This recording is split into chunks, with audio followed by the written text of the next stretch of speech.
지금 선고일 발표하자마자 헌재 인근에 서울 지하철 3호선 안국역이 일부 출구를 폐쇄했습니다.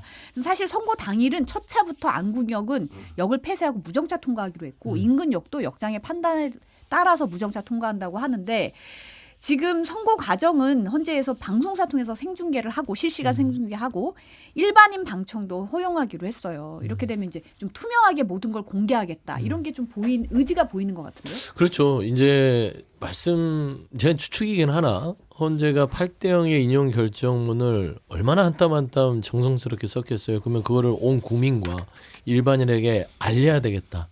그래서 이 내란의 행위가 다시는 대한민국에는 없도록 뭔가 경종을 울리는 결정문이 되지 않을까라고 보는 것이고, 일반인 방청을 허용하게 되면은 뭐 그거는 이제 뭐 공개의 의미도 있으나 혹시 또 소란스럽지 않을까. 일반이라면 또 탄핵 반대파나 윤석열 대통령의 기각, 각하를 주장했던 층이 또 굉장히 좀 그 서부지법 폭동 세력과 또 맥을 같이 하는 부분도 있지 않습니까? 그래서 저는 그런 부분들도 고려했을 때는 일반인 방청 계획을 열어놓은 건 좋으나 좀 그런 물리적인 어떤 폭력 사태나 어떤 그런 소요가 없도록 잘 관리해야 되고요.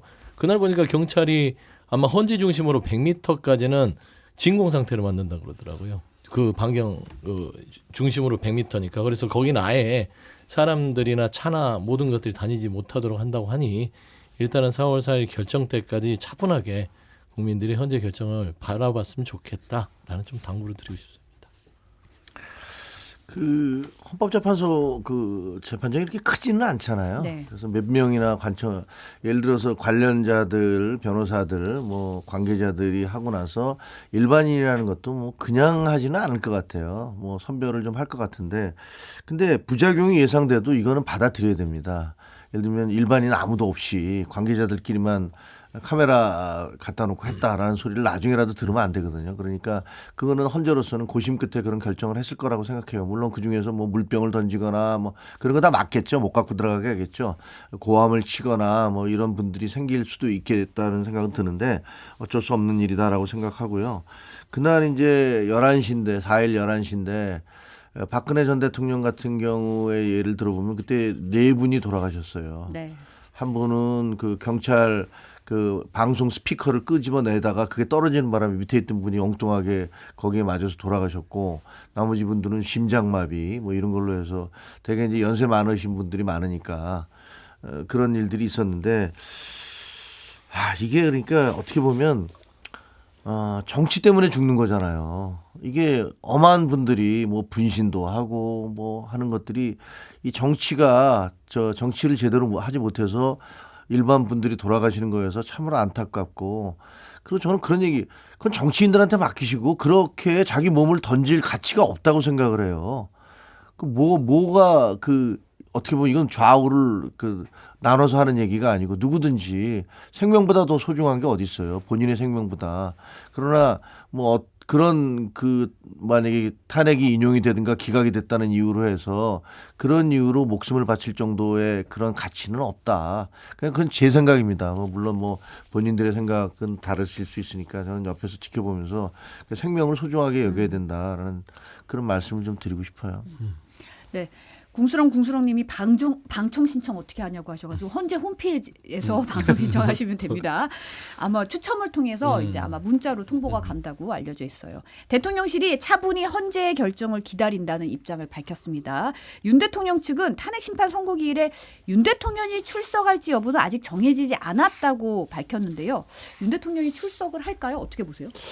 저는 할 것 같아요. 윤석열 대통령이 뭐 그 변론을 다 꼬박꼬박 참석했고 최후 변론에서도 본인 스스로가 이 내란의 행위에 대해서 확신을 갖고 있잖아요. 계몽령이라고 하는 것이고, 본인도 추구 전략을 짜려면 출석을 해서 파면 선고를 당하더라도 일부 그 본인을 지지하는 지지층을 얻고 살아야 될 거 아닙니까? 저는 그런 의미에서도 본인이 파면 당할 걸 알면서도 나와서 아마 방청을 하고 선고를 받을 것이다. 저는 그렇게 좀 예측이 됩니다. 글쎄요. 근데 인용이 될 것이라는 그 생각이 많으면 나올까요? 기각이 될 거라고 기대가 되면 나오겠죠. 나와서 개선 장군으로서 복귀할 수 있는 거니까. 내가 얼마나 억울했는지 이제 확인했죠, 국민 여러분. 이렇게 얘기할 수 있을 것 같아요. 근데 만약에 그게 아니고 인용이 된다고 하면 그 자리에서 이제 당신은 파면한다. 뭐 우리가 그 옛날에 트럼프 영화 볼 때 트럼프가 뭐 하면서 You got fired 뭐 이런 거 있잖아요. 뭐 그와 비슷한 거잖아요. 대통령 자리에서 파면한다라는 건데 그거를 법정에서 들으면서 그게 생중계될 때 대통령의 표정이라든가 뭐 이런 것들이 다 중계가 될 텐데 거기서 그러면 벌떡 일어나서 나 인정 못해 이렇게 얘기할 수는 없을 거 아니에요. 혹은 또 인정한다라고 얘기하기도 본인의 마음은 또 그렇지 않을 거 아니에요. 그러니까 저는 안 나올 가능성이 만약에 본인이 판단해서 기각이 된다고 생각하면 그런 신념이 있으면 나올 것이고 이게 만약에 인용이 될 거다라는 그런 쪽으로 확률이 높다면 아마 안 나오지 않을까 그런 생각을 합니다. 김종욱 최고님 말씀을 존중하나 그건 이제 정상적인 사고를 하시는 분이 그렇게 하죠. 그래. 근데 지금 윤석열 대통령의 변론을 본 바로는 정상적인 사고를 잘 못하시는 분이기 때문에 그냥 나와서 내가 뭘 잘못했어 나는 기각이야 라는 확신을 가지고 그 자리에 서 있을 거예요. 저는 그 모습도 즐기는 사람이다. 근데 만약에 그렇게 되면 굉장히 심각한 문제가 생겨요, 사실. 어떤 문제? 아니 우리가 선거를 하잖아요. 대통령 선거를 해. 대통령 선거에서 표 집계가 다 진행되지만 그 집계의 마지막은 뭐냐면요. 패자가 승자에게 전화를 하는 거예요. 승복을 하죠. 축하합니다. 좋은 나라 이끌어 가시기 바랍니다. 라고 얘기하는 게 그게 최종적으로 양쪽의 지지자들 하여튼 뭐 물론 이긴 사람은 환호를 할 것이고 진 쪽에 있는 분들은 굉장히 비통하겠지만 결국은 그 당사자가 승복을 함으로써 매듭이 지어지는 거고 이게 민주주의가 굴러가는 거잖아요. 만약에 승복을 하지 않으면 그러면 그 민주주의 체제는 굉장히 취약해요. 그 나머지 사람들이 계속 반발을 하고 시위를 하고 이렇게 되는 거거든요. 근데 만약에 대통령이 나와서 만약에 인용이 이루어져 기각이 되면야 뭐 본인이 원하시는 대로 된 거니까 그건 걱정이 없을 것이고 근데 만약에 인용이 됐는데 인용이 된 거에 대해서 나는 인정할 수 없다는 표정을 짓거나 혹은 그런 발언 비슷한 걸 하든가 얼굴 표정이라든가 이런 거에 대해서 거부의 몸짓을 하든가 다 중계될 거 아니에요. 그러면 그것이 과연 어떤 영향을 미칠까 우리나라에. 그러면 윤 대통령 지지하시는 분들은 더욱더 격렬하게 현장에서 행동할 거 아닙니까? 그러면 더 위험할 수도 있는 거죠. 그래서 저는 그런 사태가 그런 걸 막기 위해서라도 기각이 되든 인용이 되든 당사자가 나타나지 않는 게 그게 오히려 더 도움이 될 수 있다. 그런 생각을 하게 되네요. 근데 이제 돌아다니는 세간의 얘기로는 윤 대통령 측에서는 지금 기각이나 각하를 굉장히 확신하고 있다는 얘기가 지금 나오고 있잖아요. 그러면 나오시겠죠. 나와서 봐라 국민 여러분 제가 이렇게 억울했습니다. 이런 걸 얘기하시겠죠. 정상적 사고를 하시는 분이 아니라니까요. 누차 얘기하지만 이분은 그러니까 망상 속에 있기 때문에 기각이나 각하를 계속해서 생각하는 거고 확신하는 거고 본인도 법률을 공부했잖아요. 근데 본인이 법률을 따졌을 때 본인 스스로가 이게 위헌적인 요소가 하나도 없다고 생각할까요?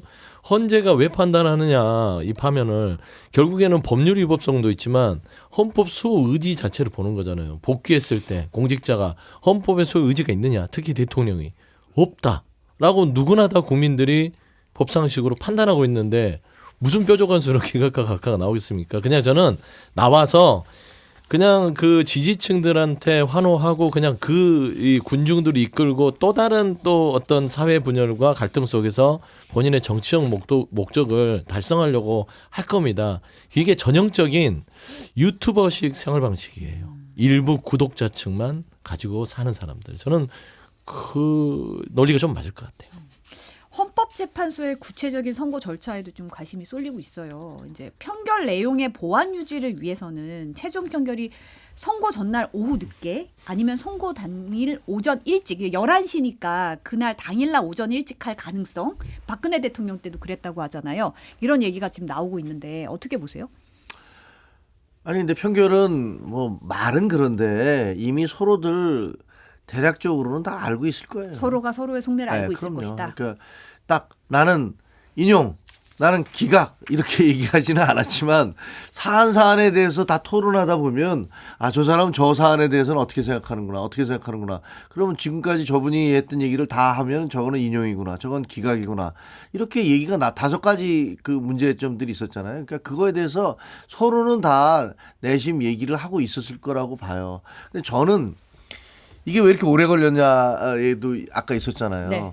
근데 아마 애진작의 뭐 일부에서는 애진작의 8대 0으로 다 인용으로 결정을 냈었다 이렇게 주장하시는 분도 있어요. 근데 그거는 이제 법률적으로 따져보면 그럴 가능성이 있다. 왜냐하면 뭐 헌법과 법률 위반이 분명하고 국민들이 다 봤기 때문에. 근데 그것이 파면의 사유에 해당하느냐 안 하느냐의 양형 문제였다 사실은. 왜냐하면 한덕수 총리에 대해서도 헌법재판관 임명하지 않은 것은 위반이다. 헌법 위반이다. 그러나 그것이 파면에 이를 정도로 중하지 않다라고 판결을 하면서 돌려보낸 거잖아요. 그러니까 그런 식의 생각이 있는 거 아니냐라고 얘기를 할 수가 있겠죠. 근데 이재명 대표 판결 때문에 상당히 좀 혼란이 생긴 것 같아요. 대부분은 아마 유죄가 나오지 않을까? 이게 아마 그 집회 징역형까지는 아니어도 벌금형으로 100만 원 이상은 나오지 않을까라고 생각을 했는데 예를 들면 보수 재판관들 입장에서는 아니 저 고등법원에서 이재명 대표에 대해서 저렇게 무죄를 판결을 했는데 그러면 우리 보수 재판관들은 보수에 의해서 보수 정당이라든가 대통령에 의해서 임명된 그런 재판관들이 그러면 뭐 윤석열 대통령은 그 파면을 한다면 그런 부분들에 대한 어떤 심적 부담감 뭐 이런 것들이 적지 않았을 거라고 생각을 해요. 그래서 그런 부분에 대한 논의를 하느라고 상당 시간이 좀 걸렸을 것이다라는 그런 추정을 합니다. 근데 국민의힘에서 일부 이제 휴망회로를 돌리는 분들의 논리가 참 그 좀 딱한 게 한덕수 총리 만약 재판관 후보자 임명 안 한 건과 군대를 국회에 보내고 군대를 선관위에 보내고 정치인을 체포하려고 했고 끌어내려고 했던 그 행위와 어떻게 비교가 될 수 있을까? 그다음에 이재명 대표의 2심 무죄가 뭐 놀라울 수는 있으나 검찰이 무리한 기소가 분명히 있었다고 인정됐던 부분이고 이건 형사 재판이고요. 헌법재판소의 심판 자체는 징계 재판이에요. 근데 징계에 있어서 이재명 대표의 공선법상 허위사실 공표죄와 윤석열 대통령이 저지른 12월 3일의 내란의 행위가 어떻게 또 비교의 대상이 될 수 있겠어요. 그래서 그런 부분들을 헌재의 어떤 선고일이 미뤄지면서 계속해서 희망회로를 돌렸지만 일단 선고일이 잡힌 마당에는 이게 8대 0 아니고서는 재판관들이 선고기를 잡을 수가 없죠. 우리가 앞서서도 선고기를 나오기 전에 뭐라 했어요. 5대 3이고 그 안에서 한 2명 정도가 반대하고 있고 잡고 있고 이게 전원일치의 의견이 조율이 안 됐기 때문에 그럴 것이야 라고 했으면 그걸 역순으로 대비하면 선고기를 잡혔다는 건 반대로 뭐예요. 8대 0으로 다 나름대로 서로 간에 의견 일치가 됐기 때문에 선고기를 지정했다라는 논리도 될 수 있는 거잖아요. 그래서 저는 합리적으로 추론하면 선고기를 4월 4일 지정한 것은 재판관끼리도 말씀한 대로 8대 0으로 가서 어떤 사회 분열이라든지 국민 통합 차원에서의 결정을 이미 내렸다 보는 게 합리적일 것 같습니다. 8대 0일 가능성이 있죠. 왜냐하면 아까 말씀드린 대로 법률과 헌법 위반은 분명하다. 근데 예를 들면 5대 3이었다고 치면 소수 의견에 의해서 이게 기각이 되는 거잖아요. 그럴 경우에 그 이후에 후폭풍 그리고 예를 들면 그러면 나는 그 인정 못 하겠습니다. 그리고 끝날 때까지 4월 18일까지 그냥 나가겠습니다라고 했을 경우에 헌법재판소가 완전히 무력화돼 버리는 거잖아요. 그런 것들에 대한 어떤 걱정들이 있는데 그러면 그 다수 의견에 따라 가는데 그 3명의 재판관이 보수 재판관이 3명이라면 이분들이 누구는 이 중에서 뭐 6대 2나 7대 1이면 그러면 나머지 한 사람은 보수 진영으로부터 와 당신은 의리를 지킨 사람이다 뭐 이렇게 뭐 법관이 의리를 지키는 게 옳은 건 아니라고 생각합니다. 법관은 법에 의해서 판결을 해야 되지 진영의 논리를 반영을 했다는 게 잘했다는 건 아니지만 네. 그런 얘기를 듣고 나머지 2사람이나 한 사람은 굉장한 비판을 받을 게 되기 때문에 그렇게는 안 갈 가능성이 있잖아요. 그러면 우리가 봐도 이건 어쩔 수 없다라고 생각해서 8대 0으로 갈 가능성도 있는데 이게 인용이 될 경우 네. 이런 시나리오가 하나가 가능한데 뭐 이런 건 뭐 유력한 시나리오죠 사실. 근데 5대 3이 될 가능성을 완전히 배제할 수는 없어요. 왜냐하면 아니 이거 그대로 놔둬서 언제까지 결정을 안 할 거냐. 일단 결정을 내린 다음에 이 결정에 의해서 그 이후에 기각이 돼서 대통령이 복귀를 하고 복귀를 한 다음에 뭐 시위가 벌어지고 뭐가 벌어지고 뭐 어떻게 되든 간에 일단 결정은 내려줘야 된다. 결정을 내려주지 않고 4월 18일까지 갈 수는 없는 거다. 이거는 그 견해가 일치할 수 있거든요. 그래서 그 다수 재판관들, 다수 의견을 하는 재판관들이 우리는 옳지 않다고 생각하지만 그래도 소수에 의해서 기각이 되는 한이 있어도 이 판결을 안 해서 헌법재판관이 재판소가 완전히 무력화되고 헌정질서 그리고 대통령 또 줄타내기 이루어지고 뭐 이런 것들도 인해서 무정부 상태가 되는 것보다는 낫다라고 생각할 수 있기 때문에 사실은 뭐 지금 딱 이미 그 결정이 됐다. 그래서 탄핵이 결정됐다. 이렇게 얘기하는 건 좀 섣불러요. 그러니까 만에 하나라도 가능성을 우리가 어떤 경우든 그 가능성을 배제할 수는 없기 때문에. 만에 하나라도 가능성은 1도 없을 것 같은데요. 그러니까 5대 3의 가능성을 이제 쓰시기 위해서 막 이렇게 쥐어 짜셨잖아요. 근데 그 자체도 가능성이 5대 3이 있을 수도 있다라는 거를 근거로 되기 위해서 여러 가지 얘기를 해요. 근데 5대 3이 나온다. 그러면은 이게 차일피일 미룰 수 없어서 길을 잡았다. 그 논리인데 문영배 재판관이 현재 소장 권한대행을 하고 있잖아요. 이분이 지금 왜 길을 계속 미뤘을까요? 그걸 먼저 생각해야 되죠. 5대 3으로 할 것 같아서 벌써 했죠. 그냥 헌재 소장 합시다 그러면 답답하니까 3월 14일 5대 3으로 하든 4대 4를 하든 합시다 했을 텐데 저는 그 과정 속에서 나름대로의 어느 정도 서로 간의 평의가 일치가 됐다고 본 겁니다. 그리고 이 문영배 권한대행 자체가 예를 들어 5대 3이었다면 본인은 18일까지 본인은 제 생각에 문영배 재판관은 인용을 내릴 수밖에 없는 다 내리겠지만 그런 의지가 강하다고 봤을 때는 저는 이걸 안 하고 가죠. 역사에 죄를 짓는 거잖아요. 본인이 굳이 5대 3으로 나오는 길을 지정해서 가겠어요? 무책임하잖아요. 그다음에 3명이 나올 수 있다.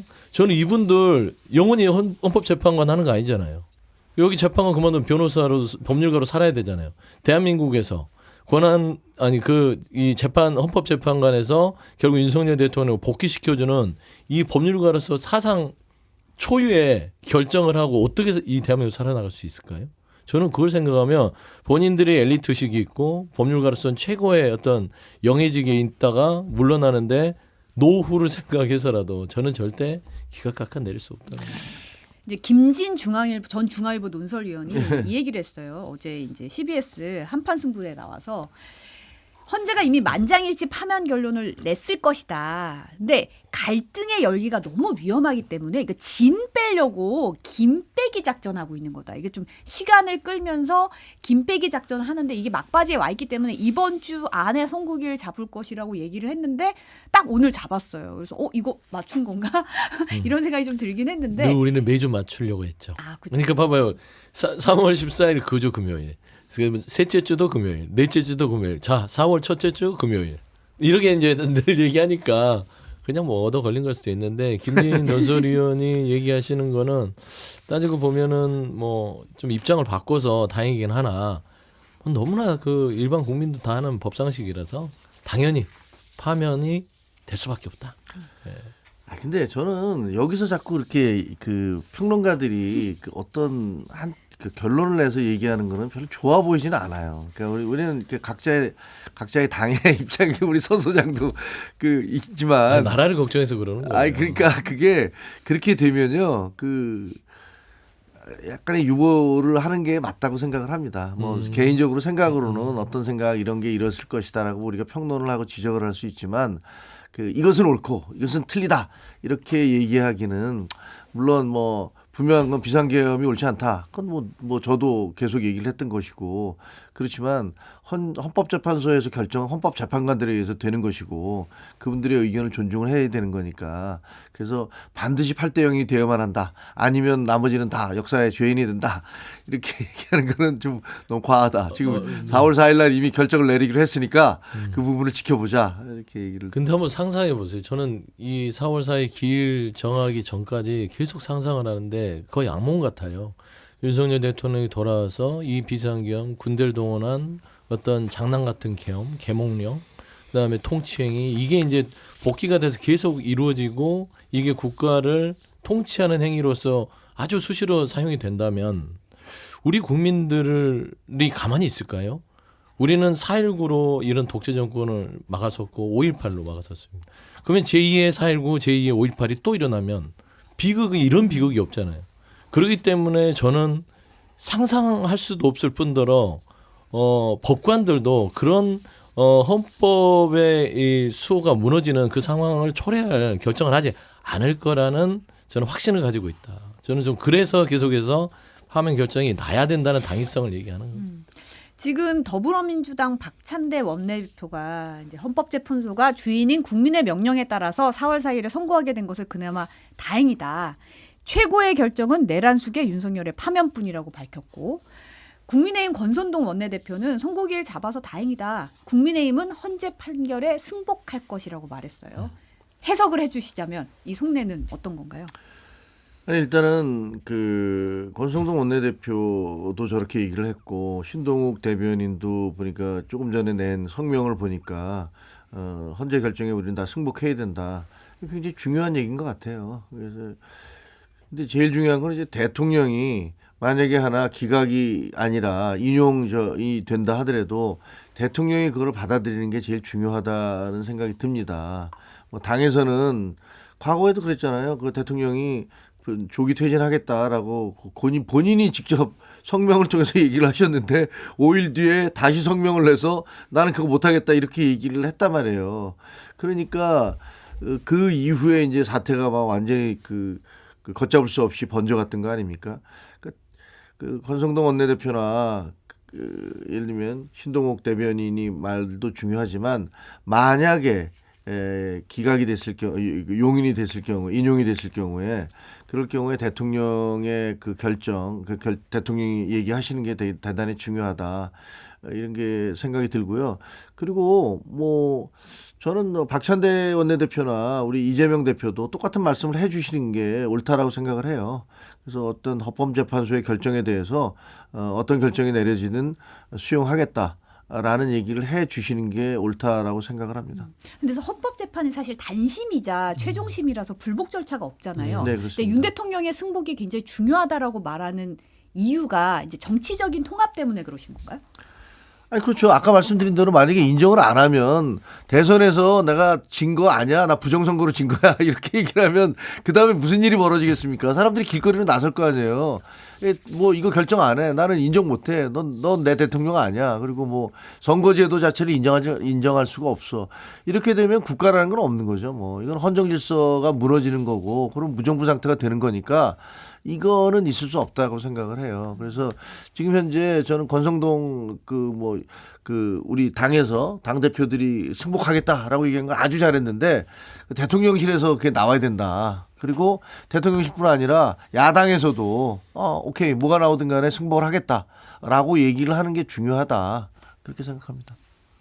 그러니까 앞서서 또 계속 도돌이표인데 당사자가 승복을 해야죠. 당사자가 승복의 메시지를 내고 나면 민주당이 한번 고민은 해볼 만하나 너무나 당연한 거 아닙니까? 왜 당연한 일을 승복 한 해 만에 해요. 그리고 불복했던 쪽에서 승복 얘기를 해야지 그냥 기본적으로 판결을 존중하는 쪽에서 왜 승복 얘기를 합니까? 국민의힘에서 거의 불복 프레임은 그쪽에서 했잖아요. 기각, 각하, 인정할 수 없다. 비상계엄은 통치행위다. 이거를 무슨 내란 혐의로 이거를 판단하냐. 라고 했던 게 국민의힘과 그 윤석열 대통령 층 지지층 아닙니까? 그럼 그분들이 입장을 바꿔서 승복할게요라고 해야 되는 게 맞고요. 그다음에 당사자인 윤석열 대통령이 직접 나와서 아니면 대통령실 발의라도 헌재 결정에 승복하겠다라고 이야기했는데 얘기 안 하잖아요. 저는 윤석열 대통령이 빨리 이제 대통령 얘기하기 싫은데 윤석열 씨라고 하고 싶어요. 저는 내란죄에 대해서는 전두환 씨, 그다음에 내란죄에 파면당하면 윤석열 씨 할 건데 제가 봐서는 그분은 결국에는 본인의 지지층, 그러니까 유튜브라는 그 세계에서 남는 정치인으로 저는 전락할 가능성이 매우 높다. 그래서 승복하지 않아요. 승복하는 순간 본인의 지지층들이 자기한테 보내던 열렬한 환호와 슈퍼챗이 끊길 수 있기 때문에 저는 아마 그런 것 때문에 절대 승복 얘기는 하지 않고 끝까지 헌재 결정을 받아들이지 않고 부정선거를 밝히겠다. 그다음에 이 나라의 비상계엄은 통치행위였고 구국과 애국의 행위였기 때문에 나는 억울한 파면을 받았다라고 해야만 그들한테 계속 받는 거예요. 저는 그 세계에 빠져 있다고 봅니다. 근데 저는 그렇게는 안 보는 게 일단 만약에 인용이 돼서 파면이 되면요. 그 이후는 완전히 판이 달라지는 거예요. 그리고 사람들이 왜 그 정승집 개가 죽었을 때는 문전 성시를 이루고 정작 정승이 죽었을 때는 텅텅 비더라라고 얘기하는 것처럼 만약에 대통령이 진짜로 탄핵이 됐다 그러면 한 일주일 정도 굉장히 시끄럽겠죠. 하지만 곧바로 어떻게 차기 대선을 어떻게 치를 것이냐에 대한 어떤 일정이 정해져야 될 거 아니에요. 60일 이내에 치러져야 되기 때문에 그러면 6월 3일까지 치러져야 되더라고요. 만약에 네, 11월 맞아요. 4일 날 네. 인용이 된다고 치면 그랬더니 어디 막 도는 걸 보니까 6월 3일이 화요일인가 그래요. 맞아요. 근데 어쨌든 이런 일정들이 진행이 되면 이 길거리에서 쏟아졌던 이 열기가 차기 대선 쪽으로 이렇게 물꼬가 튀어져서 그걸로 가게 되겠죠. 그리고 인용이 됐다는 얘기는 쉽게 얘기하면 대통령이 파면을 당할 정도로 중대한 헌법 위반을 했다는 거잖아요. 그러면 지금 재판이 진행되고 있는데 내란죄 재판이 진행되고 있는데 그 재판에서도 상당히 불리하게 작용하는 건 분명할 거 아닙니까? 그 지금 현재 뭐 재판 나오는 거 보니까 대통령이 그 지시를 했다. 그 의원들 끄집어내라는 지시를 했다는 그 녹취록 같은 게 지금 23개인가가 막 공개되고 있다는 거 아니에요. 그런 걸 보면 벗어나기도 쉽지 않을 것 같고 글쎄 근데 대통령이 그렇게 될 경우에 파면이 되고 난 다음에 무슨 뭐 유튜브를 한다느니 뭐 어떤 그 시위대에 가서 뭐 지지를 호소를 한다든지 이런 행동을 할 수 있을까? 저는 그렇지 못할 거라고 생각을 하고요. 그거는 일부 뭐 아주 극렬한 지지자들을 제외하고는 다른 분들은 모두가 야, 빨리 우리 지금 이제 살 길 찾아야 된다. 우리가 어떻게 우리 보수가 생존할 수 있을지를 고민해야 된다. 이런 쪽으로 갈 거다. 그게 정상 수순이다. 이렇게 봅니다. 안철수 의원이 SNS에 어떤 결정이 내려지더라도 대통령, 여야 정치권 모두 존중하고 승복해야 한다. 이렇게 얘기를 했고 윤석열 의원은 헌재 결정은 당연히 기각 또는 각하가 될 것이라고 주장을 했습니다. 더불어민주당 박홍근 의원이 SNS에 이제 윤 대통령 탄핵 기각 시 국민적 불복 저하 운동을 미리 공포하자고 제안을 했어요. 이게 약간 이제 다들 결이 다른 얘기를 지금 하고 있는데 안철수 의원의 이 얘기는 대통령을 향한 건가요? 그냥 뭐 안철수 의원은 모두 다 얘기하는 그런 스타일이라서 뭐 대통령한테 직접적으로 얘기한 게 훨씬 더 본인이 정치적인 몸값을 올릴 수 있음에도 불구하고 못하잖아요. 그러니까 그런 부분들은 정치적으로 조금은 중립적이다. 근데 정의롭지 못한 거예요. 그다음에 이제 박홍근 의원께서도 또 뭐 국민적인 저항에 대한 부분을 거론하긴 했으나 일단은 그런 일은 앞서도 얘기했지만 제2의 4.19나 제2의 5.18은 있어서는 안 된다라는 차원에서는 현재 현명한 결정을 기다리겠다라는 게 지금 현재의 메시지는 가장 적절한 것 같습니다. 이재명 대표와 윤석열 대통령이 그 헌재 결정에 승복하겠다는 얘기를 해 주셔야 돼요. 이거 권성동 대표는 어떻게 보면 직접 당사자 아니거든요. 그러니까 그 두 분이 그런 얘기를 하는 게 국정의 안정을 위해서 도움이 될 거다라고 생각을 합니다, 저는. 그리고 개인적으로는요, 사실 윤석열 대통령이 이게 기각이 돼서 돌아왔을 경우에 그런 경우가 있다 하더라도 그게 저희 보수가 국민들로부터 지지를 받을 수 있을 것인가에 대해서는 상당히 우려가 되는 것도 사실이에요. 왜냐하면 어떤 행위를 한 것에 대해서 그 행위에 대해서 적절한 처벌을 받거나 거기에 대한 뭐가 있어야 되는데 대통령은 지금 헌법재판은 파면인가 아니거나 둘 중에 하나는 극과 극이잖아요. 그러니까 분명히 비상계엄을 있었는데 아무렇지도 않다고 아무 일도 없이 그냥 다시 대통령직에 돌아온다고? 라는 그런 것들에 대해서 일반 국민들이 과연 어떤 심정을 가질까? 아무 처벌도 안 받고 다시 오는 거야?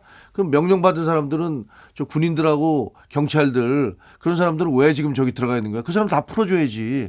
이렇게 될 수가 있거든요. 그래서 사실 그렇게 되면은 오히려 보수정당에 대한 대통령과 보수정당에 대한 비난 여론이 되게 높아질 수가 있어서 그것도 상당히 만약에 그런 사태가 벌어진다면 그것도 저희로서는 굉장히 고민거리죠.